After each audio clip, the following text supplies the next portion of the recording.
Let's move now to the race for the White House and the candidate everybody's talking about this morning. Today, both parties are welcoming Donald Trump to the race. He's already getting to meet voters in Iowa after that surprise campaign announcement. And before he left for the Hawkeye State, he spoke with our political correspondent, Casey Hunt, about some of the more controversial aspects of that now infamous speech launching his candidacy. In your speech today, you said that, quote, some rapists are coming across the border with Mexico. Absolutely. What did you mean by that? Well, you have rapists. They're sending us not their finest people. They're sending us people, and it's people from other than Mexico also.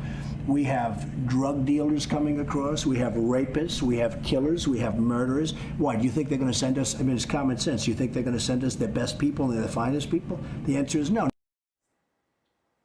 With me now is MSNBC's Benjy Sarlin. Benjy, good morning. The front page of today's New York Daily News says, quote, clown runs for president. How serious are Republicans and Democrats taking this announcement?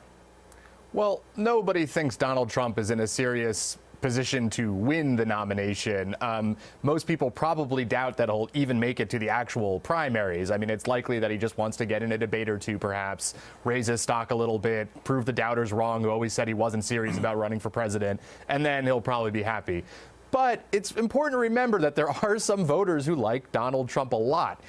Polls show he's one of the most disliked candidates in the Republican field, if not the most disliked one. But there is a minority of Republican voters, and especially Republican-leaning independents, who are big fans of him. Right now, he would make it into the debates based on an average of polls because he's in the top 10, ahead of people like two-term governor, Ohio Governor John Kasich, and people like Rick Santorum, who won Iowa in 2012. Trump ranks ahead.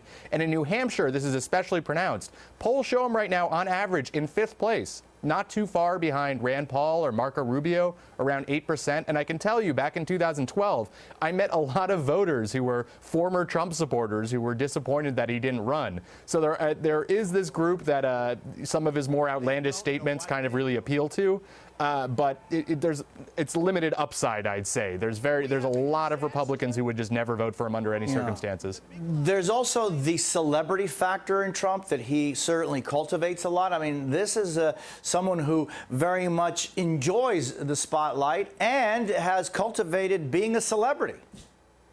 That's right. And his decision to run really is inseparable from this. Now, I have covered dozens and dozens of gatherings of conservative activists, of Republican events, and Donald Trump has been at just almost every one the last couple of years. If there's any speaking slot available in front of conservatives or Republicans, he'll take it. Now, at a certain point, the press sort of stopped paying attention to him because everyone assumed he had indicated he was interested in running for president so many times before. He's been doing this for 20 years or more and then never gone through with it, really, that no one was really taking him seriously. He'd show up after some of these events and barely get any questions. He wasn't really getting written up at all. So I think that sort of pushed him at some point to put up or shut up. If he wanted to start getting attention for appearing at these things, he was going to have to at least show he was willing to take the next step and at least officially announce or form an exploratory committee first or make it into a debate. So this is sort of renewing his lease on presidential speculation. MSNBC's Benjy Sarlin in Washington. Thank you very much. We're just getting started.